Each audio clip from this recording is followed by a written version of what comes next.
stoomtrein van de ZLSM kan weer naar Kerkrade. Donderdag vond de eerste rit plaats over het nieuwe viaduct aan de Hamstraat.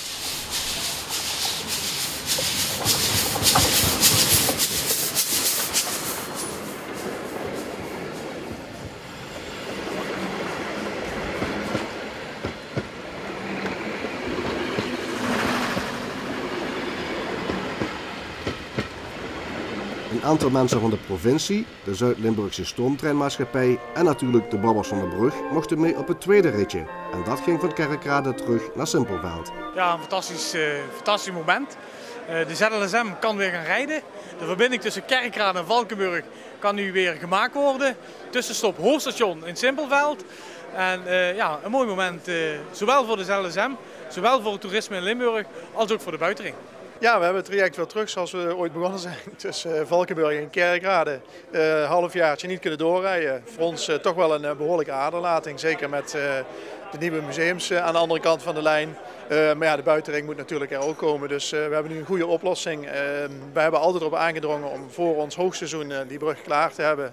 En dat is gelukt en we zijn daar echt dolblij mee. Uiteindelijk dolblij dus, maar de tijdelijke onbereikbaarheid van station Kerkrade was niet voorzien in de originele planning voor de aanleg van de buitenring. Wij zouden er altijd omheen kunnen rijden met een soort hulpspoorconstructie. Echter, er moest zoveel grond verplaatst worden dat men ons op het laatste moment heeft gevraagd van zouden jullie een half jaar willen stoppen met rijden naar Kerkrade. Dat geeft ons de mogelijkheid om sneller te bouwen en ook op tijd weer alles op te leveren. Is het ongeveer in te schatten hoeveel tussen haakjes schade u heeft geleden doordat u een half jaar niet heeft kunnen rijden?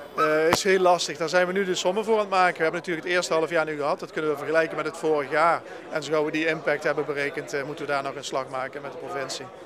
En daar gaat de provincie vergoeden? We hopen het wel.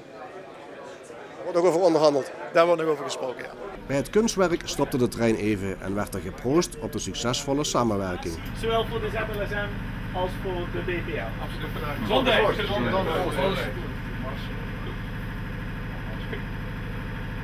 Burgemeester Richard de Boer, een cadeautje van de provincie. Hartelijk gefeliciteerd met de geboorte van uw dochter. Ja, heel hartelijk dankjewel. Van de provincie cadeautjes krijgen, dat gebeurt niet dagelijks, maar een dochter krijgen evenmin.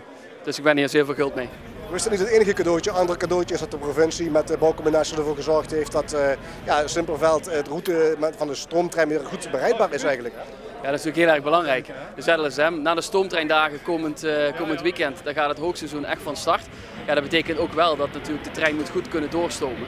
Ja, nu kan het tot Kerkrade, 3 maanden eerder dan gepland is het spoorviaduct bij het Valputsdal klaar. De halte in Kerkrade is klaar. Dus vanuit Valkenburg via Simpelveld kan het zo doorgestompt worden naar Kerkrade. Dat is natuurlijk fantastisch. U moest de eerste keer in de trein over dat viaduct, over het kunstwerk, een beetje eng? Helemaal niet. Die mannen weten hier precies wat ze doen en het is gewoon een goede club mensen die hier aan gewerkt hebben. Bent u oud Brunsum, maar er is volgende week een vrij groot evenement in Brunsum. Gaat u daar nog naartoe? Daar mag u zeker van uitgaan. Hebben we het over de opening van de parade. Tot dan. Tot dan.